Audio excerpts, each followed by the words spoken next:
Hi everyone, welcome to AK Reacts. I am Andrew and I'm doing my first reaction video.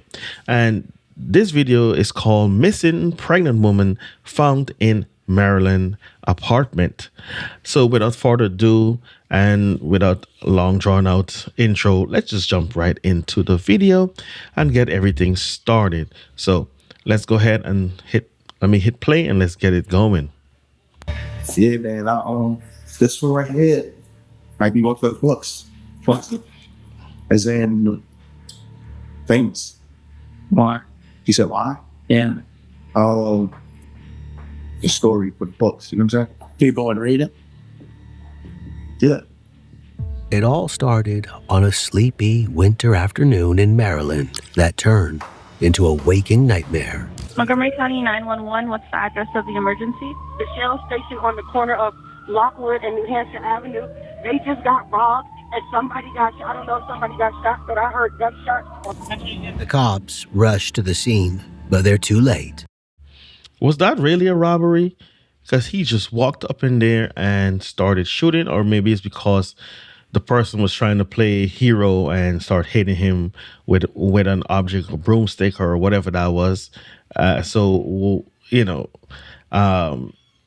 don't suggest trying to be a hero and try to fight someone with a gun and you have a broom or a stick or whatever that was. I wouldn't suggest ever doing that.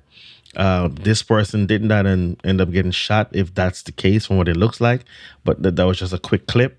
We didn't really see what it really was. But yeah, don't do that. Just let them take. Just let them take the cash. Your life is more important.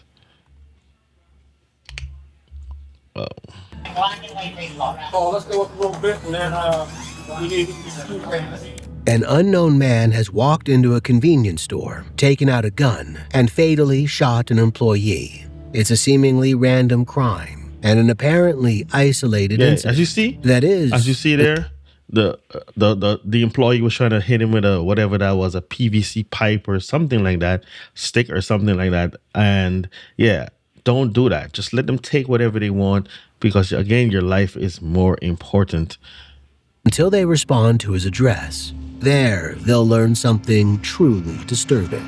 You don't want to go back there if you don't have to. It's pretty bad. But he told me that he's gonna shoot him.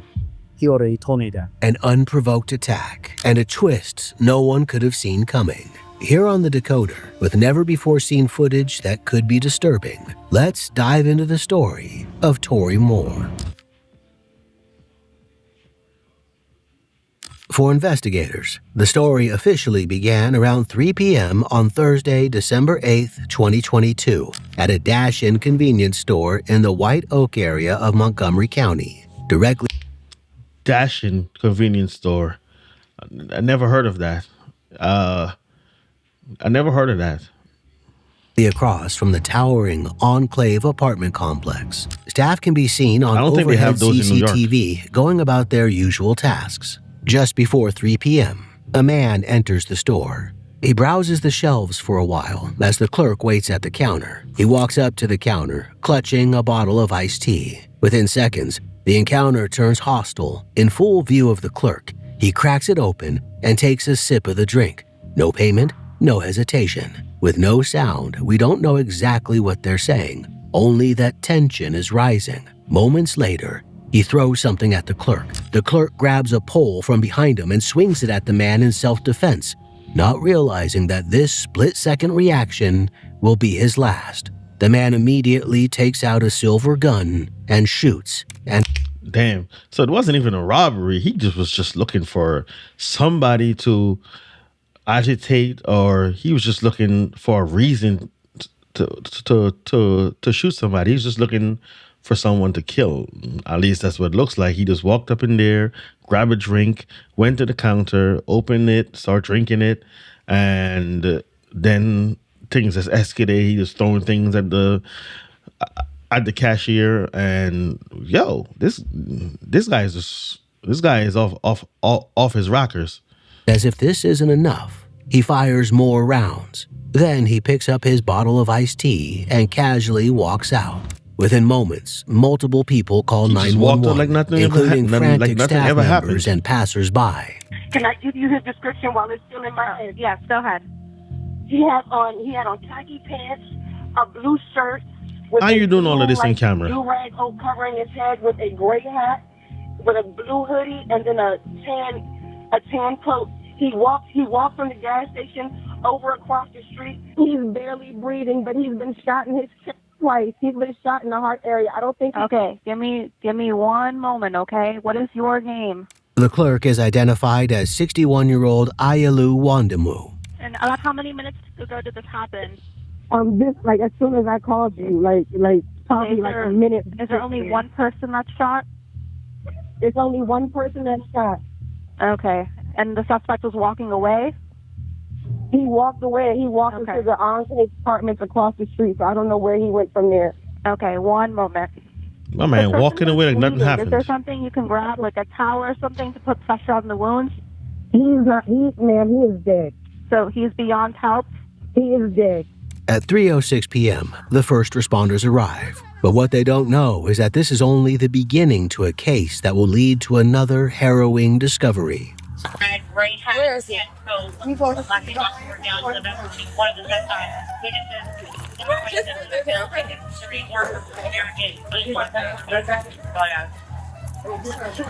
assuming, they're blurring out the body. They try to save Ayalew, but the caller was right.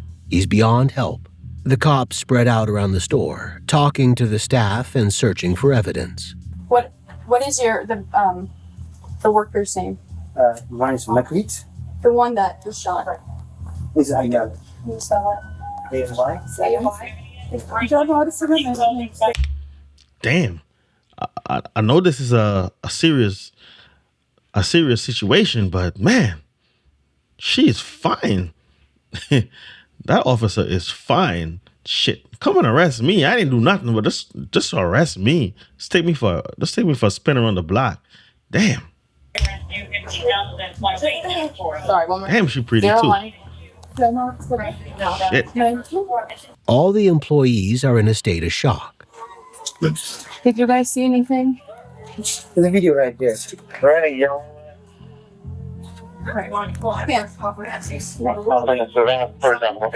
Called so many times for this guy. Cops, they don't catch him. They do so many stupid stuff, and people gotta be like this.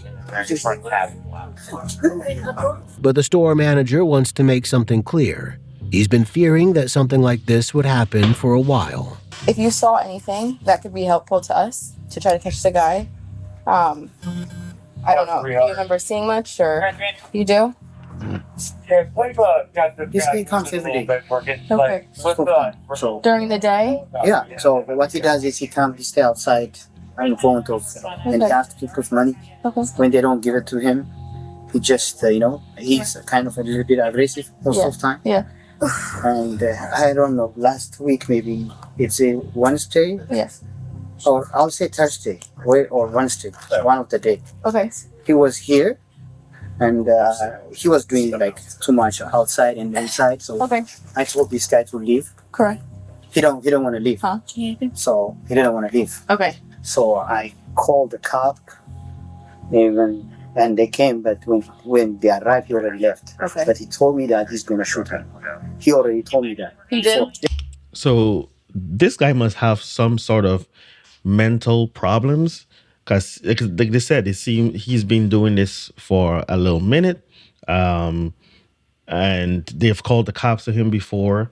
So like the manager says, this was bound to go down this road, and I know this from experience.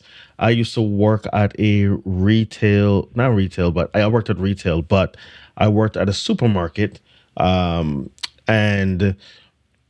we had this customer. He comes and he uses the bottle recycling machines, and those machines would, after entering a certain amount of bottles, they start to get stuck, and we would have to go outside and unjam it or try to unjam it.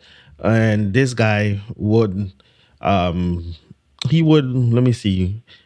be agitated. That's the word I'm looking for. We'd get agitated because it's something that happens on the daily, all the time, multiple times a day. We have to go outside and try to fix these machines, and he would get agitated, very agitated, and sometimes we can't fix it because it's not something that we can fix. Sometimes the motor is really jammed and we can't get the bottle out or whatever is making it jam. So sometimes he can't handle it and he blames us. So this one instant, he went home and came back with his, I think the police said it was a 357. I'm not really sure, old military style one, because it turns out that he is a veteran that is also like has a lot of mental issues.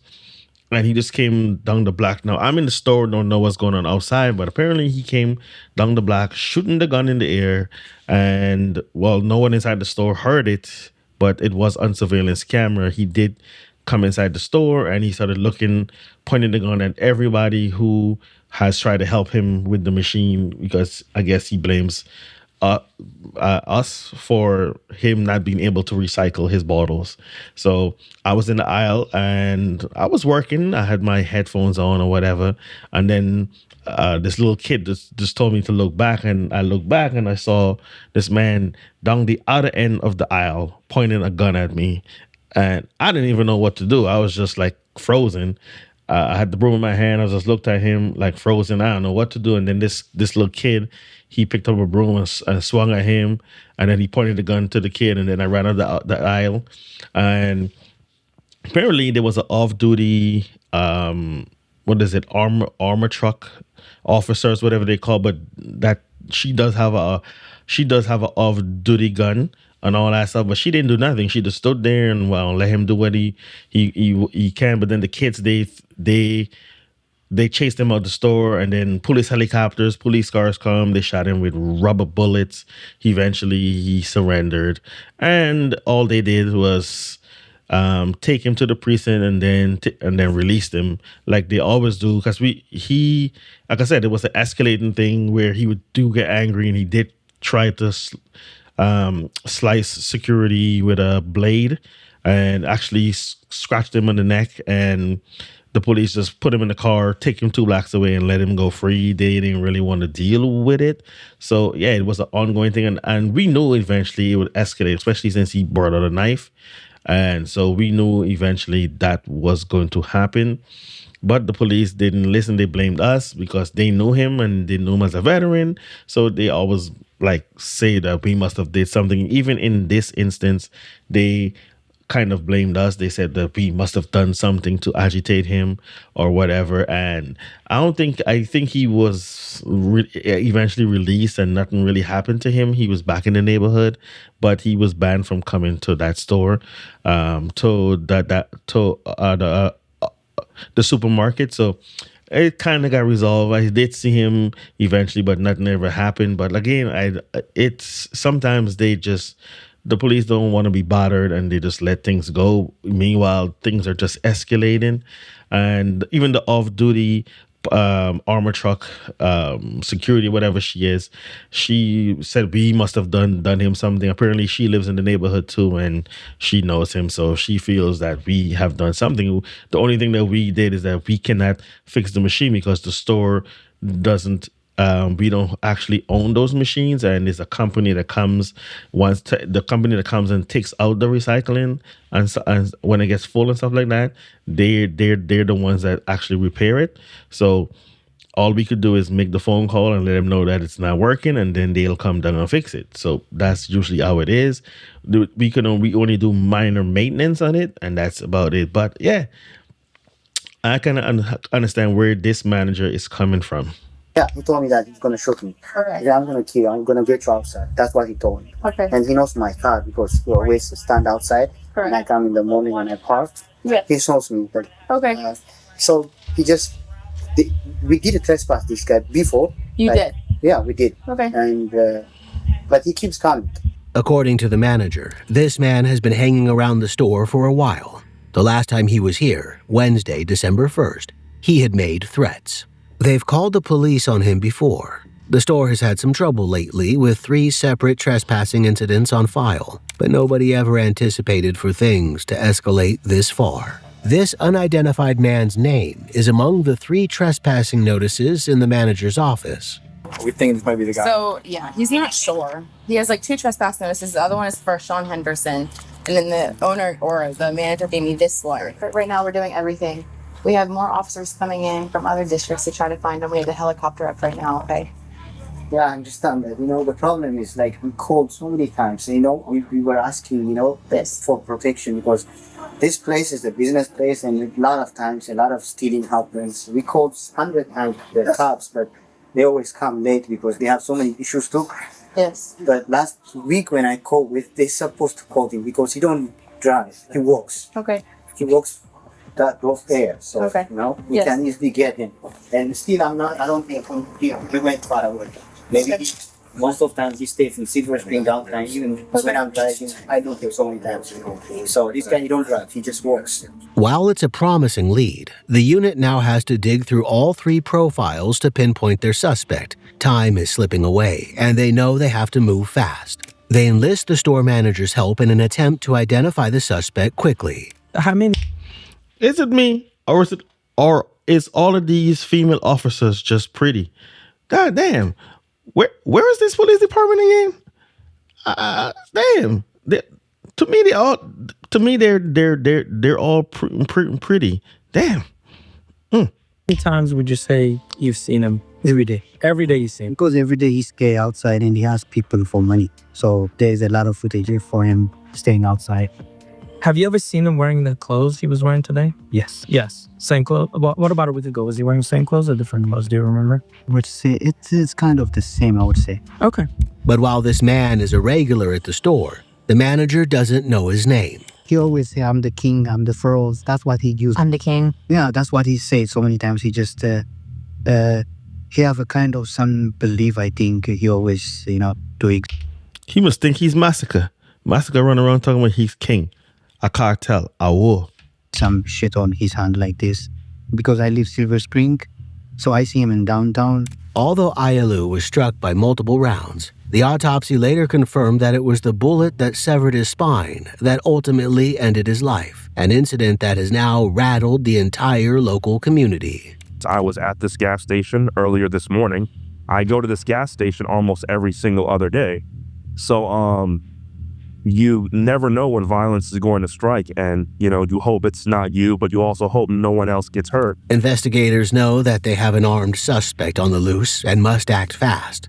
They sift through more surveillance footage and canvass the neighborhood, interviewing anyone who might hold a piece of the puzzle. The culprit is almost certainly local to the area, and the investigators are beginning to fit together certain clues. A description of the suspect. By 3 a.m. on December 9th, about 12 hours after the murder, they reach a critical breakthrough. The suspect had walked toward the Enclave, a collection of high-rise buildings right across the street. On the building's CCTV, he can be seen climbing the stairs at 3:03 p.m., just minutes after the shooting. He's calm as anything, holding his bottle of iced tea. Armed with a no-knock search warrant, the SWAT team congregate outside an apartment in the building opposite the dash-in. What they don't know is that there's far more waiting inside than just the killer. The cops find Torrey inside, sleeping on a bare mattress near the kitchen. You don't want to walk. Was he naked? He looked like he was naked. What? Like, why was you naked, sleeping in a mattress on the floor? Like, yeah, why was this dude naked? Back there if you don't have to. It's pretty bad. All right, he's wearing pants. He's wearing pants. All right, we're here. Grab your soap, my friend. We'll close it though. Just like grab a seat, my friend. Actually. Copy. We're gonna try and get you some clothes and get you out of here fast. The place is messy and uncared for, but there's a strange, oppressive smell that sends a shiver down their spines. Mike, you think a female? That mattress looked dirty, stained. Yeah, but man sleeping on a mattress with no covering over it, no nothing, and the apartment is dirty as hell. Shit. Yeah, that I'm feeling that he has some mental issues.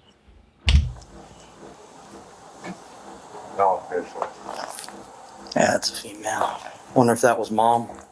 Inside Torrey's apartment is a dead body that has reached an advanced stage of decay, making it nearly unrecognizable. Could this be Mom? Which means he was sleeping in that apartment and living in there with a decomposed body.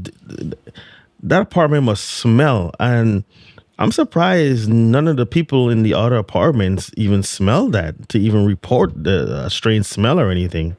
Because that looks, as they say, is decomposed beyond recognition, or almost to the point of beyond recognition. That would be a very, very rank odor that would be hard to contain, especially in an apartment. And not if he stuffed it in the fridge or anything. I'm not giving anybody any ideas or anything, but it's not like if he stuffed it inside of a refrigerator or anything. He just, it's there in the open. It looks like, well, they blurred the video, they blurred that part of the footage. But yeah, like, how can you live and breathe it? But I guess eventually, if you live into something, you might not even smell it yourself for a while. Like, something might start off sting, but you just bear it and just continue being there. After, I would say, not even long after, your nose will be used to that smell, and it wouldn't even smell any different to you. You'll be used to it, and I think that's what it is. Probably, he has mental issues, and then the fact that he's been there for a while with the body, he just got used to it. He just got used to the smell. But man, that must be a foul, foul smell. Why I'm hot, obviously, but could this be Mom? Who's Mom? Yeah, I don't know. This keeps saying Mom. Who's No one Mom? else was supposed to be in this apartment. I have not, to my knowledge, he has not been searched. If we just want to check the box. It's searched me. I know, we get it. We do it like 5 times, brother. It's just procedure. Then they start to move out. Hold up, my phone. I need to text my mother and send her some messages. Yes, sir. Where do you think it is, sir? Huh? The phone? I think it was. I saw the button. Okay, we'll make sure. Yeah, they'll bring it. Maybe that's not Mom. Torrey's simple statement shatters the entire theory the unit has been working with. Mom? I really thought that was Mom. I was shocked when he's like, "Can I text Mom?" I mean, I guess go. I figured it was his mom.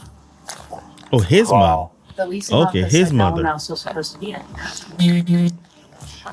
Damn, this is a sidebar from what's going on with. Even she's pretty. Even that officer's pretty. God damn. This police force have a lot of pretty women. Would you two agree? I think it looks like a woman. I believe so. Yeah. If this woman isn't his mother, then who is she? What investigators don't yet know is that they're not dealing with just one victim found inside Torrey's apartment, but 2. A second search of the apartment the next morning uncovers even more disturbing evidence. If we were talking about maybe those shell casings that have been moved, you want me to empty out these garbage bags? I don't think we have to.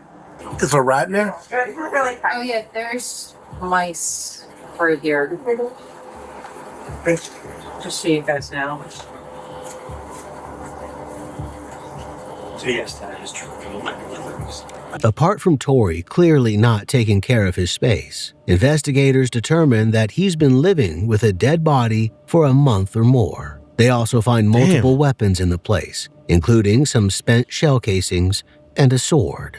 On December 11th, 2 days after the shooting at the store, a detective sits to interrogate Torrey. Hi, sir. Sir? And you see how they mentioned there was 2 bodies. I think they're counting the unborn child. I think that's what they're doing. They're counting the unborn child, which, brings certain things that I don't want to discuss right now. It brings some things to my mind. How you doing in here? I don't know how to explain it, I feel like I'm having a deja vu. I'll be honest with you, I'm trying to figure out. I'm sitting in this shit. Making me want to get up now. I'm gonna give us. It's kind of crazy. The irony of this, for some reason, I feel like I'm in the exact same cell. My last time. This one right here might be one for the books. As in, famous. Why? He said, wow. Yeah. This man said the exact same sell as last time. Writing a book. Honestly, I just didn't quite get the book. Well, I actually started on one. Yeah. And I think it's in my notes. But I plan on writing all the potential books. But personally, this right here, I feel like this is definitely, you know what I'm saying? A story for the book. You know what I'm saying? Keep on reading. They haven't started digging into his crimes yet, but he doesn't seem to feel much remorse. It reminds me of the story, I don't know, this Al Pacino and Rockinero, right. He tries to explain away his presence at the gas station. The only reason why I stopped was because I was trying to think, do I want to get me a deal now? This dude, these Ethiopian dudes. He makes out like the staff at the dash-in have a problem with him, a typical defense used to pin the blame on the victim. The cops play along. There's way more to this story. What? So you've killed this. I didn't just go in there and just... But at the end of the day, but at the end of the day, like a homicide is basically, killing another person. Like a police officer shoots somebody, right? It's a homicide. It's ruled a homicide. Right. But every homicide may have an excuse behind it. Like an officer said, oh, dude pulled out a gun on me. Dude pulled out a knife on me, stuff like that. So you can't just be like, all right, well, they killed him, so I guess, it is what it is. So behind every one of those cases is way more of a story than this. It's all a balancing act. They know Torrey killed the clerk in the convenience store, but they don't know why, and they don't yet know how the dead woman fits in. However, they have identified her as 26-year-old Denise Middleton, who was 8.5 months pregnant with Torrey's child at the time of her death. It was a boy, and she had planned to name him Ezekiel. Torrey tells investigators that Denise was his girlfriend, and that he discovered her in that state when he came home one day. I'm sure that's a surprise to you. You think that they was going to believe that he just came home and just found her dead, just like that? Just like that. Wow. Okay. Like I said, I think something is really wrong with him up here, and he never seek help, or maybe never got help. And I mean, sometimes you don't even know yourself that you need help. But yeah, that's the most I can say about that. I don't know what's going through this man's head, but like I said, no remorse. That is someone. You usually see that with someone up with mental issues. So I think that's what's going on here from what I'm seeing so far. But I'm not a doctor. I'm just taking a guess. Sad. I mean, sad. This is one of the saddest cases I've had in my life. I'm sad for so many people involved with this case, including you. It sounds like you had mental illness, she had mental illness. There's a lot going on, and then we talk about the tragedy on all kinds of fronts. She was shot 7 times, at least 4 times in the back. The investigators questioned Torrey about their relationship. So just to go from the beginning, she was staying at 619 University Boulevard. Yes. And of course, it's I don't know, a house where, a still stay in each type of room that they have the medication things. Yeah. You know what I'm saying? I've been invited over, I've been to her house, but of course he snuck me in and stuff like that, because I'm not supposed, you know what I'm saying? Yeah. So it was one of the things, I saw how he was treating her. My man is telling this story as if he was talking to one of his buddies, one of his friends, just chilling and relaxed, calm, like he doesn't have a care in the world. That's the way he's talking. Nothing, like they said, no remorse, and he I guess he doesn't feel that he did anything wrong, And being that, I've been through homelessness with her. She the one that led me to Parker's place. Torrey and Denise had both been through homelessness and social assistance programs. But Torrey thought that Denise was being exploited by the program she was in. They taking all the money. Sure. You know what I'm saying? Like pretty much, like you can have your own place. Yeah. And be rent free and still get your money. But instead, these people are taking your money for a ring and giving you medicine that you probably don't need. You know what I'm saying? You feel me? So I'm like, yo, Denise, like, yo, like, for real, like, you know what I'm saying? Not on top of that, they was trying to illegally evict her.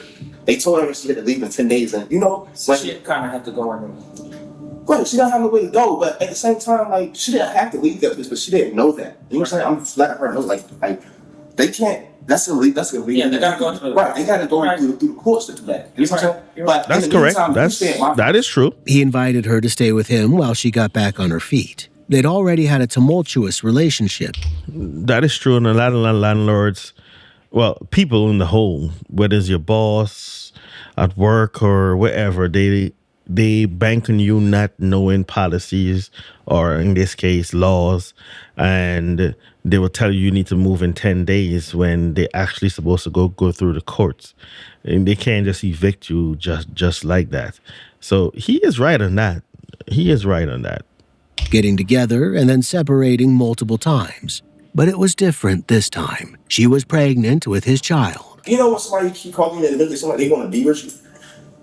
So it was kind of like shaking my soul a little bit, like, yo, like, you know, personally, like, I feel like, you know, you want to come home. Yeah. And, you know, but you're nervous, but I'm the only one that, you know, you got, like, ain't nobody else trying to get her home. Right. Like her pops, her sister, nobody else cares. I know. You know, so it's like, I sent her a bus ticket and Uber back. So you send out with her a bus or whatever. She comes from Virginia back to Maryland. And then you're there for probably a few months? Or? Yeah, we were staying together for months, and she came back. You know what I'm saying? Like, she'd always come back, and that's what I guess that's what get you. Like, you say that you don't want to be here or you don't want me, but you always end up coming back. In an effort to please her, in October, Torrey took her to New York to see her mom, who lived in Brooklyn. But again, they spent the whole time arguing. I went to the 7-Eleven, she's staring with some other dude. Okay. You know what I'm saying? I'm like, fuck, you know what I'm saying?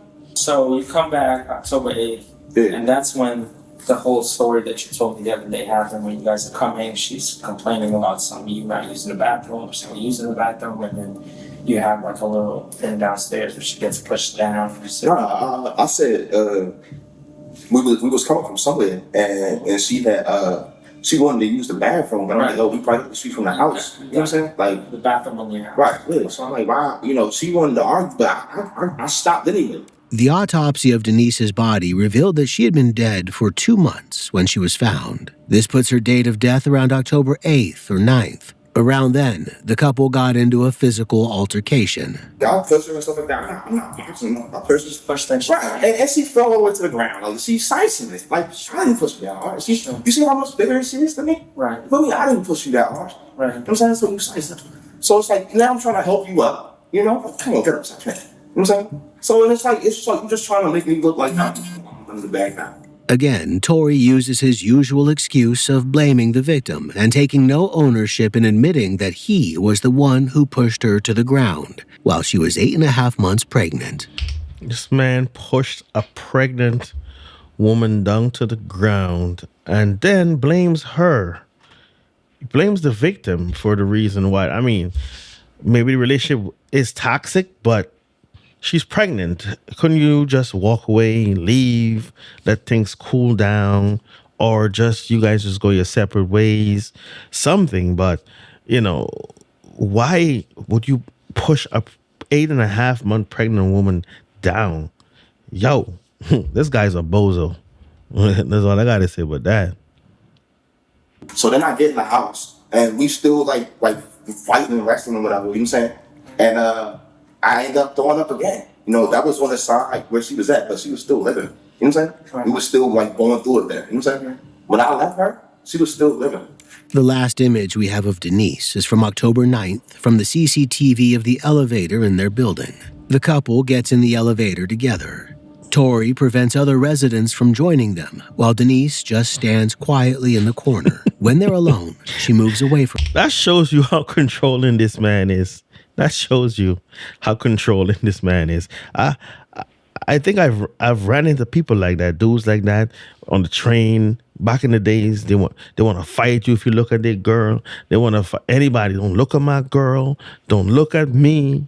Stay. Don't want on the train too. They don't want no one sit next to the guy. They don't want anyone to sit next to him or his girl.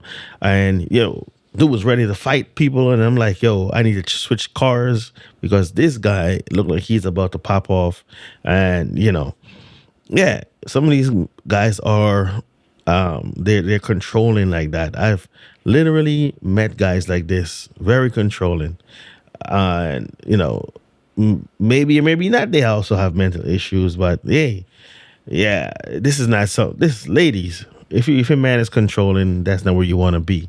And guys, you can be as controlling as you want to be. You might think, oh, I'm preventing her from stepping out on me, but it's what's going to happen is going to happen. If you can't trust your partner, you may as well not be with them. That's just how it is. That's just how it is. And she appears to be wiping away tears. She follows him slowly, begrudgingly out of the elevator, and we never see her again. And yet, it's what Torrey has done in these 2 months that will leave the investigators and the entire community reeling. For now, they need to uncover the reason behind it all. Why had he gone on such a deadly rampage? And the answers won't come in easy. I mean, that's where I think it's the most important part of the story. And I understand why you may not want to tell us. But because I think you have to admit it to yourself. And it's a tough thing to do. But like I told you the first time I met you, you seem just like a good dude. You seem spiritual. And at the end of the day, people are going to look at the story and they're going to think, like, I'm just trying to be as objective as I can. People are going to think you did it. And they're gonna be like, was he remorseful about that? Because just like with this thing at the store, there was an explanation. They're whacking you with a pole, right? Yeah. Like you said, there's only so much you can take. You're not an animal. You come in there trying to get a nice tea, they're whacking you with a pole. But lost, it's a store policy. What the heck's going on, right? Yeah. So you see how you could go from, oh, they just robbed the store for ice tea, shot the clerk, to, oh man, there's a lot more to the story. Just like that, with her, I think there's so much to this story. The cops have him dead to rights on killing Ayalew at the gas station. He did it on camera, after all. For the sake of the investigation, they're willing to empathize with him to have him spill the truth. But it's the killing of Denise that they're trying to get him to admit to, and he won't budge that easy. Let's say she survived. Let's say you shot her and she survived. She would have been like, it's okay, that guy attacked him, whatever. But she's not here to tell us this side of the story. Sure. You only here. And we're just trying to appeal to the bottom, to you as a good person. I mean, to be honest with you, I would good person. What good person pushes down a pregnant woman, as he said, and do the things he did to her? But I understand they're trying to play up to him and get him to open up to them, get comfortable, and just open up and admit everything. That's the job of the police officers, even though they know he did it, but they have to have proof as well. And, they have to have enough proof to hand over to the prosecutor for when when they officially put all these charges against him. So I completely understand. I don't think I'm meant for any of this to happen. The investigators are intent on building that special rapport. You love her unconditionally. Mm-hmm. She's pregnant with your baby, for God's sake. Maybe my baby. Let's assume it's your baby. Because maybe his you guys are together. So whether you're the biological father or not the biological father, when that baby's born, you're the father. So it takes more to be a father than just a sperm touching an egg, right? And you're a good guy where you're willing to take that responsibility and stand up and be the father for that child, so that child you can mold the boy to be your running buddy, because that's what every guy wants, is a boy to be a running buddy. Because I don't know about you guys, but can you seriously raise somebody else's baby? I don't know if I can. You know what I mean? I don't know if I can. And for me, I'm especially me, I'm pretty, what's it called? Pretty, I hold back when it comes to kids that are not mine. Even if it's my nephew or whatever, I am kind of like standoffish. I kind of like don't want to, like, I don't know. It's hard to, the words I'm trying to find, but for me, it's not that easy for me to, I mean, I can get comfortable and whatever, but I don't know if I can raise somebody else's child as if it's mine. But shout out to all the people, not only because not only men, women too, that can actually raise a child that is not theirs. So yeah, it's pretty special thing, I guess. But I don't know, just don't know if I can do that at all. Not really sure. Maybe it was going to be a boy. I know. Okay. Hey, let me finish. And when you're in Virginia with her, what does she do? You're taking her on vacation in Virginia to show her places, because that's what good people do for their women. And then, like that, she turns on you for whatever reason and is like, let's go home. They point to the couple's history of arguments as a possible reason for Denise's murder, that maybe Torrey just couldn't take it anymore. He snapped. You go to New York, same thing. You're trying to show her a good time, trying to show her the better things in life, because for whatever reason, until meeting you, she wasn't experiencing that. We spoke to her family, and her family was like, you've been mistreated by people, not you, but by like past boyfriends. And her father told me that she kept telling him, okay, I don't know if you met her dad. I met her father. But she kept telling him how much she loved you. Right. You get back to Silver Spring, and then the cycle starts again, where she's turning on you, and then the argument becomes physical, and you guys start fighting and whatnot. What happened upstairs in the apartment is a tragedy, and it takes a big person to be able to accept responsibility. And the bottom line, I'm going to say it flat out, you shot her. And when you shot her, that made you sick to your stomach. No, that's exactly what happened. They're referring to an incident when he was first arrested. He threw up in the police station. I already threw up. I promise. You know what I mean? Yes. I didn't shoot her. Like, we was fighting, and I told her, like, she had already saw me getting sick. You know what I'm saying? I got sick on the bus, or before we got on the bus. I threw up on my slippers or whatever I was wearing. I threw up. No matter when you throw up. I threw up more than once, is what I'm trying to tell you. And we just let evidence. They're going to say your shell casings are the same, your DNA. We just got it, so we're going to get it done in 2-3 hours. They're going to say the DNA is the same on both shell casings. So for us, do we need some kind of explanation? No, we really don't. But for you, I think for you, it is so important, just like you explain your stuff in the store. If we didn't have the video, let's say we didn't have the video. Can you imagine? You think the store people would have told us they were whacking you with it? No. They keep drawing comparisons between the shooting in the store and the murder of Denise. Investigators try everything to get him to spill the reason, hoping that there's an explanation for what happened in the store. But Torrey's trying to present alternate explanations. So, y'all don't see that she got... Of course he will. He's not trying to admit to anything. So, of course, he's going to have alternate stories and things like that. He probably, trying to get his way out of it. So, of course, he's going to create alternate stories, and, he's trying to deny what that she was shot or that he did it. But, most criminals is not going to try to admit to what they did. No one wants to go to prison.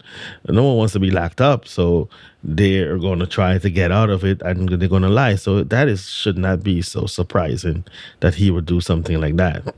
Like restraining orders. She had reported her house being... Like, imagine this, right? So imagine I'm dealing with Denise, right? But the whole time I'm dealing with her, I'm asking her questions like, yo, Denise, what's going on? Like, and you acting weird. So, like, maybe you gotta look at it like this. Like, I've been asked this stuff like this. Like, is anybody following you? Like, are you running from somebody and you just don't want to tell me, or what's going on? It's the same gun, more than likely, because I found that gun on my bed when I got home. Right. This guy's explanation is just wild. Wild explanation. So he wants you to believe that she had a stalker or something like that. that he found the gun on the bed and he has been using the gun. So you found your baby mom's or your pregnant woman dead, and instead of calling the police, reporting it, anything, you pick up the gun and you just carry it around and you use it to kill a cashier at a store. That makes a lot of sense. I guess to him it makes a lot of sense, that story that he's telling. It doesn't make a lot of sense to everyone else, but to him, I guess it makes a lot of sense. I don't know how, but yeah, I really don't know how that makes a lot of sense. Yo. What I'm saying, somebody obviously either left it there because they didn't want to have it, or they was trying to frame it. Are we being recorded? Yeah. We gonna be recorded. Is somebody trying to frame him? We have to. No, it's all right.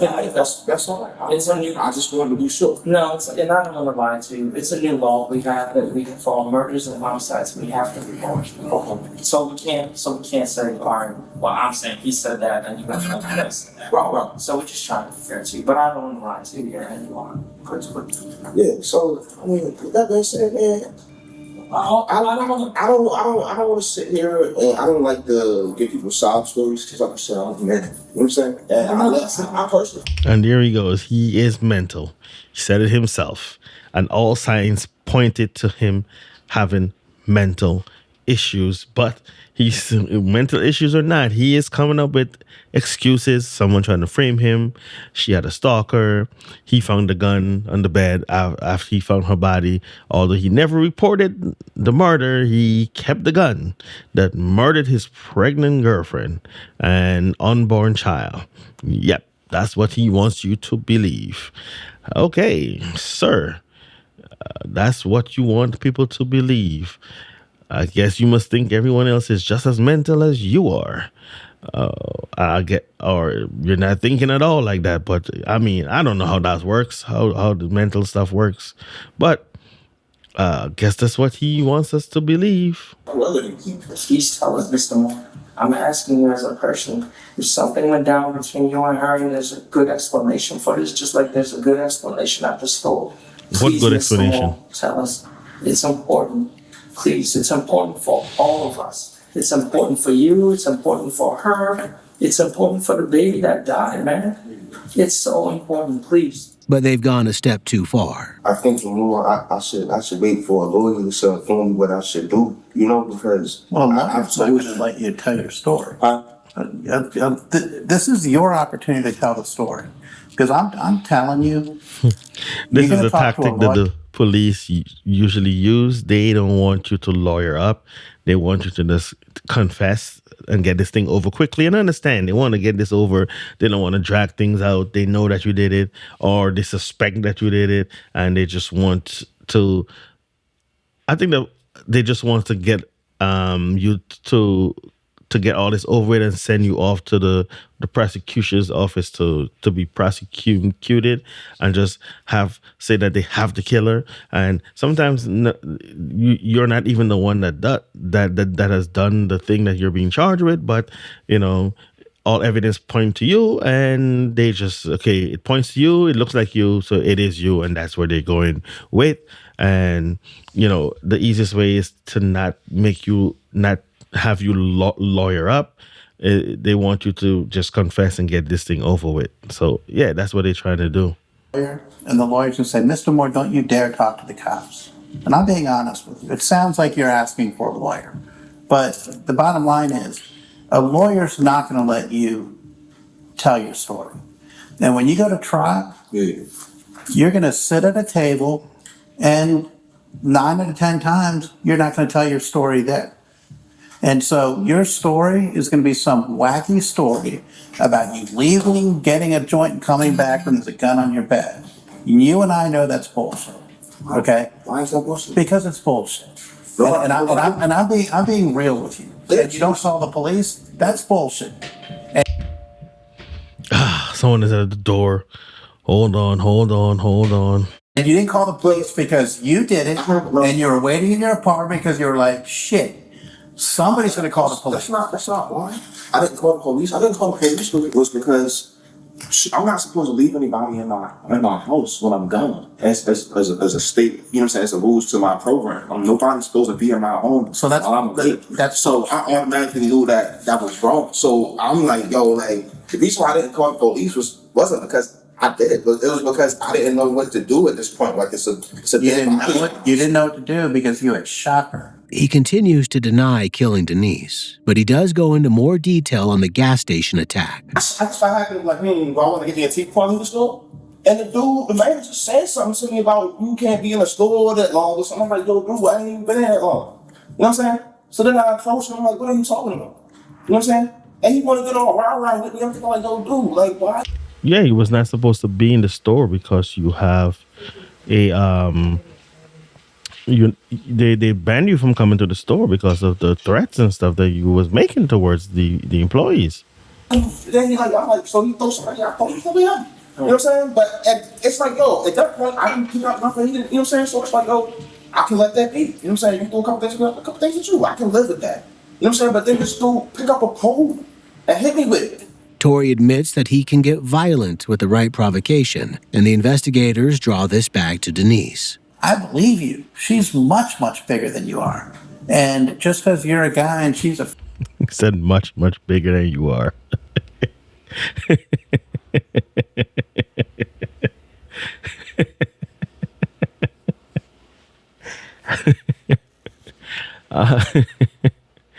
Oh, man. She's much, much bigger than you are. Is the police making fun of her weight? Female, she's probably much, much stronger. You know, with somebody who's heavier that can throw a punch, the force of that punch is based.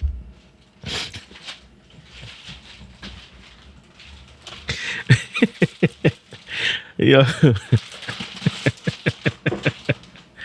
Oh, the way this officer is saying things it's cracking me up. Someone that's way bigger, way heavier.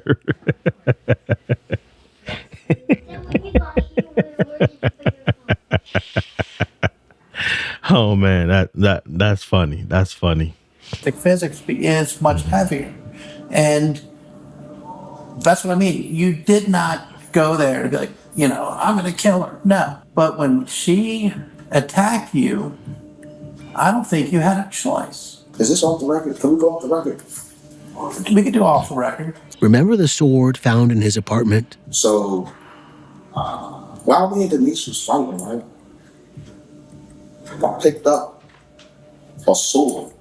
You good? Because she had the stick. You understand? Okay.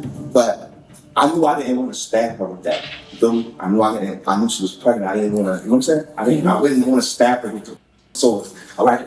So I threw her sword back when she picked it up. All right? Okay?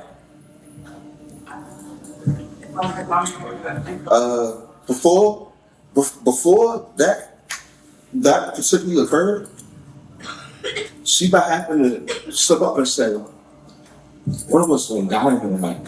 You understand what I'm saying? Mm-hmm. Now it's not just fists involved in their fight, but blades. That the part I didn't tell you.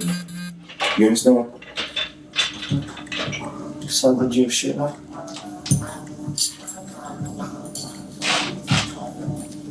That's all right. It's from only. Like, just us. Just us. Yo, if he's saying off the record and they're saying we can do off the record, they didn't say, yes, this is going to be off the record. They say we can do off the record. Can they then go ahead and use this to prosecute him, even if he confessed in off the record? If he's under the assumption that this is off the record? Yeah, let me know in the comments. I want to know this because he did say he wants to do off the record. Can this? And they said we can do off the record, but they didn't say this is off the record.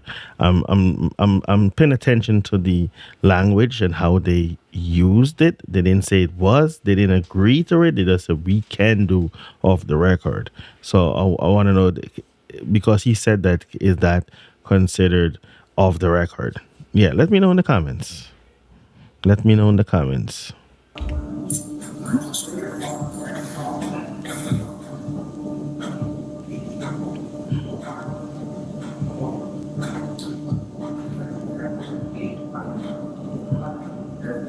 Off the record. All right, if we say it's off the record, this definitely means that it go to court, and that means that's the entrapment. It means it's off. It means it's off the record. Entrapment is when I like find some stuff on you or something, or I make you do something. So what is it when you tell somebody something's off the record? And then Don't worry about off the record. We're there. Huh? We're at that point now. What point? Meaning You're either going to tell us something. you're either going to tell us or not, because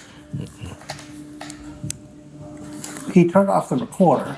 Yeah, you see, as I said, they're not trying to admit or say that this is off the record. They just said we can do it, and then now he's trying to, like, what does that mean? They're trying to make him not think about that and just, you're at that point, you're about to tell us, you may as well tell us.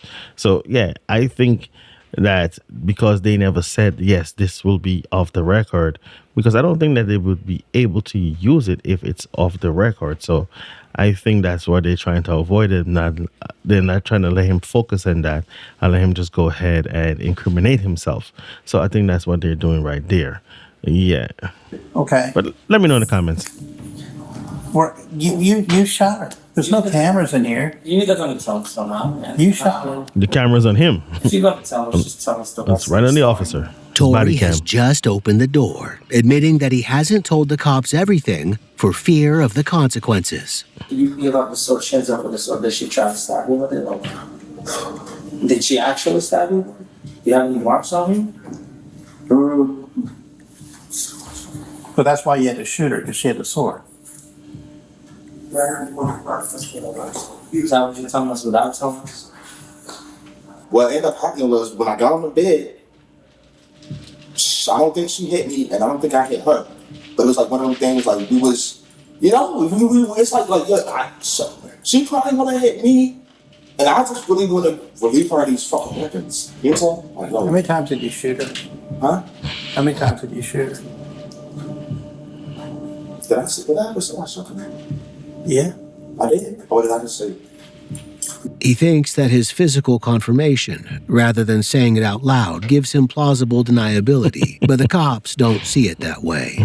She said one of us going to die in here tonight. That's what you know what I'm saying? That's what she said. That's why. One of us going to die in here tonight. And I think at that point, it's like, if you scared my whole life, you just worse than me. You know what I'm saying? You just let me know that you don't mind killing me.